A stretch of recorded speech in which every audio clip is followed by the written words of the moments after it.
एकेकाळी काँग्रेसचा बालेकिल्ला मानला जाणारा अक्कलकोट विधानसभा मतदारसंघ 2019 मध्ये भाजपच्या झोळीत गेला।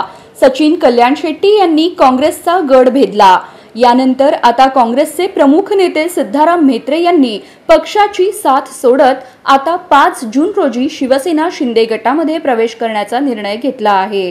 म्हेत्रे यांच्या या निर्णयामुळे अक्कलकोट काँग्रेस समोर नेतृत्वाचं मोठं आव्हान निर्माण झालं आहे। त्यामुळे आता अक्कलकोटचा काँग्रेसचा नवा चेहरा कोण असणार यावरून राजकीय वर्तुळात चांगलीच चर्चा रंगली आहे। सूत्रांच्या माहितीनुसार पक्षाकडून अक्कलकोटची जबाबदारी एका तरुण नेत्याकडे सोपवली जाण्याची शक्यता व्यक्त केली जात आहे। सोलापूर काँग्रेसचा कारभार पाहणाऱ्या खासदार प्रणिती शिंदे यांनी म्हेत्रे यांच्या शिवसेना प्रवेशाच्या पार्श्वभूमीवर अक्कलकोटच्या काँग्रेस पदाधिकाऱ्यांची बैठक घेतली। या बैठकीत मतदार काँग्रेस सोबत असल्याचं सांगत तुम्ही कार्यकर्त्यांना धीर दिला, तुम्ही कुठल्याही अडचणीत असाल तर थेट माझ्याजवळ या असं आश्वासनही त्यांनी दिलं। जिल्हा परिषदेचे माजी कृषी सभापती मल्लिकार्जुन पाटील यांचं नाव अक्कलकोटच्या काँग्रेस नेतृत्वासाठी चर्चेत आहे। पाटील हे सिद्धाराम म्हेत्रे यांचे जवळचे समर्थक मानले जातात।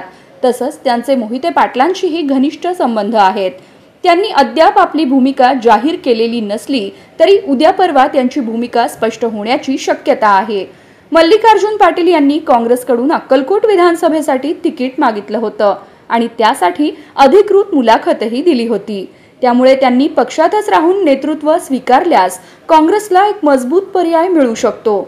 याच पार्श्वभूमीवर खासदार प्रणिती शिंदे आणि पाटील यांच्यात चर्चा झाल्याची माहिती मिळत आहे। आता मल्लिकार्जुन पाटील कोणती भूमिका घेतात आणि अक्कलकोट काँग्रेसचा पुढचा चेहरा कोण असणार याकडे संपूर्ण तालुक्याचं लक्ष लागलेलं आहे।